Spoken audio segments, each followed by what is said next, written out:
Everyone, welcome to JRF अड्डा और मैं हूं आपकी एजुकेटर रचना अग्रवाल। आप सभी का स्वागत है एक बार फिर एक धमाकेदार सेशन में। बहुत सारे सवालों के जवाब जो है आपको मिलेंगे यहाँ पे। और जो बर्निंग एक बोलते हैं ना, एक दिमाग में हमेशा एक बच्चों के एक बहुत ही मतलब एक ऐसा डाउट है जो हमेशा उन्हें हॉन्ट करता है जब वो प्रिपरेशन स्टार्ट करते हैं। उसी क्वेश्चन का आंसर मैं आपको दूंगी आज के सेशन में। तो जो पहली बार जुड़ रहे हैं वो मेरा बायो देख सकते हैं। और हमारा जो आज का सेशन होने वाला है वो है ये टॉपिक पे, क्या नेट जेआरएफ के लिए पीवाईपीस यानी प्रीवियस ईयर पेपर्स इंपॉर्टेंट है। ये सवाल बच्चों के दिमाग में हमेशा रहता है कि क्या नेट जेआरएफ की तैयारी कर रहे हैं तो मैम प्रीवियस ईयर पेपर्स देखना जरूरी है या सीधे हम लोग सिलेबस देखकर है प्रिपरेशन स्टार्ट कर दें। तो देखो भाई, आज के सेशन में हम इसी सवाल का जवाब देंगे। आपको हमेशा ही बोला गया है कि जब आप UGC NET exam, one of the prestigious exam in our country, है ना, मास्टर्स करने के बाद आपको जब पीएचडी करना होता है तो आपको यूजीसी नेट एग्जाम देना पड़ता है। इसका स्कोर कार्ड आपको हेल्प करता है पीएचडी में एडमिशन लेने के लिए, या फिर आपको असिस्टेंट प्रोफेसर बनना है अगर किसी यूनिवर्सिटी में, तो ये एग्जाम देना बहुत जरूरी है। इसमें आप सभी को पता है नेट क्वालिफाई करते हैं तो क्या होता है, और अगर आपको फेलोशिप चाहिए, जूनियर रिसर्च फेलोशिप, तो आपको जेआरएफ क्वालिफाई करना पड़ता है। ठीक है, ये तो हमें सबको हम सबको पता है बेसिक की यूजीसी नेट एग्जाम में क्या होता है। पर जब आप प्रिपरेशन करने जाते हो ना, तो बच्चे सबसे पहले जो है कायदे से सिलेबस खोलते हैं। और सिलेबस में आपको बता दूं कि इसमें दो पेपर है, पेपर 1 और पेपर 2।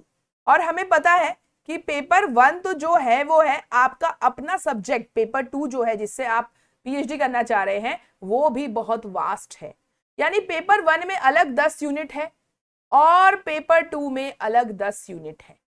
यानी इतने सारे यूनिट्स हैं और इसको पढ़ना है हमको। तो आप लोगों ने कई बार एजुकेटर्स के मुंह से सुना होगा कि the best method and the smart one is to start with previous year questions.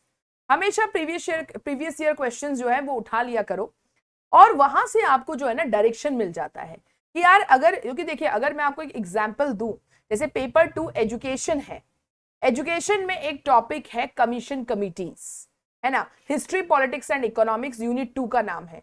इतना वास्ट है भाई, कौन कौन से कमीशन कमिटीज पढ़े।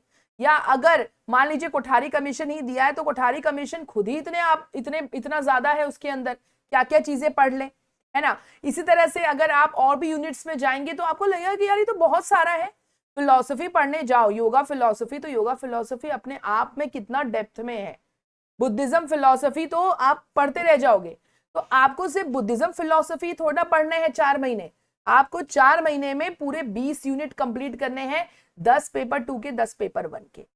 तो वहां पे प्रीवियस ईयर क्वेश्चन करने से आपको एक डायरेक्शन मिल जाता है कि यार देखो ऐसे क्वेश्चन पूछे जाते हैं।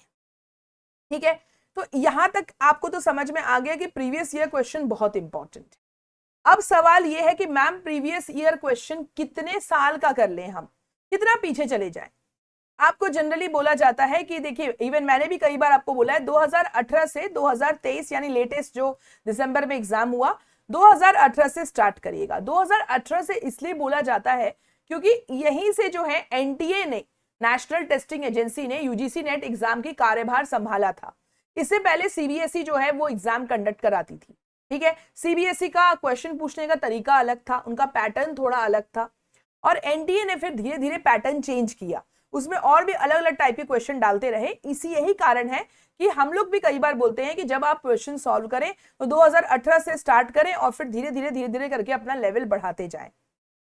लेकिन आज के इस सेशन में मैं आपको यह बताऊंगी कि 2018 नहीं, आप 10 साल पीछे चले जाओ, यानी कि 2012 या 2013 ले लो। 2013 से लेकर 2023 तक के पेपर सॉल्व करो। मैम क्यों बोल रहे हो आप, ये इतना पीछे क्यों चले जाएं? अभी तो आपने बोला सीबीएसई जो है वो उसका पैटर्न अलग था, फिर क्यों करें हम क्वेश्चन, है ना। मैं आपको इसका एक जीता जागता उदाहरण दिखाती हूं, एकदम लाइव एग्जांपल। देखो सामने, देखो ये एक क्वेश्चन तुमको स्क्रीन पे दिख रहा होगा। असर्शन दिया है longer test are more reliable than shorter ones, ठीक है। रीजन दिया है each item adds to test reliability. ये है रिसर्च यूनिट का क्वेश्चन है, रिसर्च से ही समझ, रिलायबिलिटी देखकर ही समझ में आ गया होगा आपको कि रिसर्च से है। मगर ये पेपर 2 एजुकेशन का जो यूनिट है रिसर्च, पेपर 2 दिसंबर 2013 का क्वेश्चन है ये, यानी एजुकेशन में दिसंबर 2013 में ये क्वेश्चन आया था, ठीक है। ओके, अब मैं आपको दिखाती हूं सेम टू सेम क्वेश्चन, थोड़ा सा बस लैंग्वेज चेंज कर दिया है, जून 2020 में आया हुआ है, देख लीजिए। असर्शन पूछा है test with larger number of items have higher reliability. Reason दिया है each test item adds to test reliability. अब देखो सेम टू सेम है, क्या अंतर है, थोड़ा सा बस लैंग्वेज चेंज कर दिया है। और हमें पता है कि असर्शन सही है, reason is wrong. Each item doesn't add to test the reliability, okay. तो ईच टेस्ट आइटम जो है वो आपकी रिलायबिलिटी नहीं बढ़ाती, it doesn't do that. So अब आपको समझ में आया मैं आपको क्या बता रही हूं। 2013 का क्वेश्चन है ये और सेम टू सेम 2020 में रिपीट हुआ है, लैंग्वेज थोड़ा सा चेंज है बस। तो कहने का मतलब ये है मेरे कि 2013 से आप लगाना चालू करो, और ये सिर्फ एक एग्जाम्पल नहीं है, ऐसे बहुत सारे एग्जाम्पल है।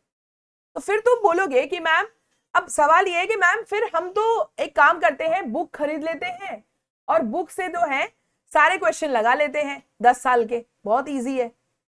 अब प्रॉब्लम क्या है, सबसे बड़ी प्रॉब्लम होती है मोटिवेशन की।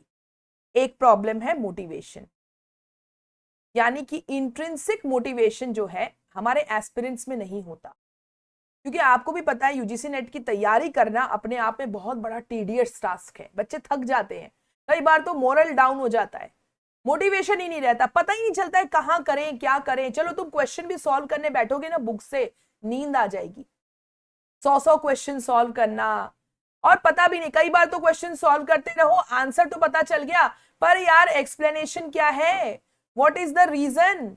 ये तो चलो मैंने आपको एक एग्जांपल बताया था अभी कि जहां पे लैंग्वेज पूरा मतलब थोड़ा बहुत चेंज करके क्वेश्चन रिपीट हो गया, पर कई बार ऐसा भी होता है कि उसी सेम कंसेप्ट से क्वेश्चन आ जाता है। अगर आप क्वेश्चन सॉल्व कर रहे हैं और कंसेप्चुअल अंडरस्टैंडिंग ही नहीं हो रही, बस रट रहे हो, आप लोग देख रहे हो और आंसर कर रहे हो, तो क्या उससे आपका पर्पस सॉल्व हो जाएगा? टाइम तो जा ही रहा है अलग 100 क्वेश्चन सॉल्व करना, लेकिन आप समझ ही नहीं रहे हैं, बस हाँ ये क्वेश्चन का आंसर, ये क्वेश्चन का आंसर, ये क्वेश्चन का आंसर, ये।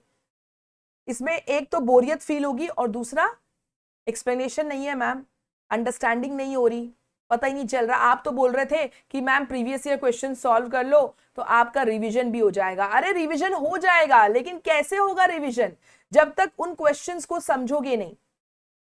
और एक दूसरा ये भी होता है कि आपके पास मान लीजिए ये क्वेश्चन है, पहला क्वेश्चन दिया हुआ है, उसके A B C D option दिए हैं, पता चला आपको पता है कि बी आंसर है इसका, और अगले ही साल जो है मतलब या आप इस साल एग्जाम दोगे तो पता चला यही क्वेश्चन आ तो गया, मतलब या तो यही क्वेश्चन आएगा लैंग्वेज चेंज करके, या फिर जो ऑप्शन आपने छोड़ दिया था समझना उसमें से क्वेश्चन आ गया। फिर आपको दुख होगा कि यार देखा तो था पर डेप्थ में समझा ही नहीं, तो रह गया क्वेश्चन हमारा ये वाला। ऐसा होता है, कई बार होता है। तो देखिए आपके पास जो है ना 2 ऑप्शन है, आपके पास 2 ऑप्शन है। पहला ऑप्शन है कि आप लग जाएं 2013 से क्वेश्चन लगाना चालू कर दें 2023 तक। एक अच्छी अच्छी बुक्स अवेलेबल है, अमेजोन पे भी, बुक स्टोर पे भी सारी बुक्स अवेलेबल है। पेपर 1 के लिए भी लगाएं खुद से बैठकर, और पेपर 2 एजुकेशन है आपका, तो बुक्स मिलती हैं, बहुत सारी बुक्स अवेलेबल हैं। नाम क्या लेना, बहुत सारी कंपनीज आजकल आ गई है, पहले अरिहंत चलता था हमारे टाइम में, आजकल ढेर सारी है, सब अच्छे हैं, सब अच्छे हैं। ऐसे ही पेपर 1 के लिए मैंने केवीएस मदान से किया, अभी और भी बहुत सारे बुक्स आ गए हैं, तो इट्स योर विश, आपको जो लगे आप ले लीजिए। यूथ कॉम्पिटिशन की बुक भी आती है, पेपर 1 की बढ़िया क्वेश्चंस मिल जाएंगे, ठीक है। एक ऑप्शन ये है कि आप लग जाइए और खुद से हर ऑप्शन को एक्सप्लोर करें, सिर्फ क्वेश्चन का आंसर नहीं लगाना है आपको, खुद से आंसर दूसरे ऑप्शंस भी एक्सप्लोर करेंगे। और दूसरा ऑप्शन है आपके पास, पहला ऑप्शन तो ये है कि आप सेल्फ करिए, और आपको मैंने रास्ता दिखा दिया है कि आप ये करिए and you will be able to crack this exam. इसके और ये करने पर ना आपका रिवीजन भी हो जाएगा, साथ ही साथ रिवीजन भी होता जाएगा। और दूसरा ऑप्शन है मैम आपकी हेल्प चाहिए, मैम आपका गाइडेंस चाहिए। सो मोर नॉलेजेबल अदर्स, जो हम लोग हैं अभी आपके लिए, हम आपको इसी चीज में गाइडेंस देंगे, हम आपको इसी चीज में गाइडेंस देंगे। 10 साल का पेपर लेकर आ रही हूं मैं, पेपर 2 एजुकेशन, जिनका भी एजुकेशन सब्जेक्ट है उनके लिए।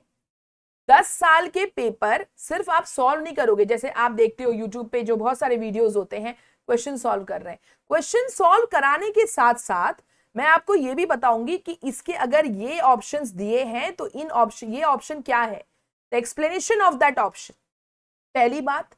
दूसरा ये कि अगर इसी क्वेश्चन को चेंज कर दें या उस क्वेश्चन से रिलेटेड अगर कोई और भी कंसेप्ट है उसका भी रिवीजन आपका हो जाएगा।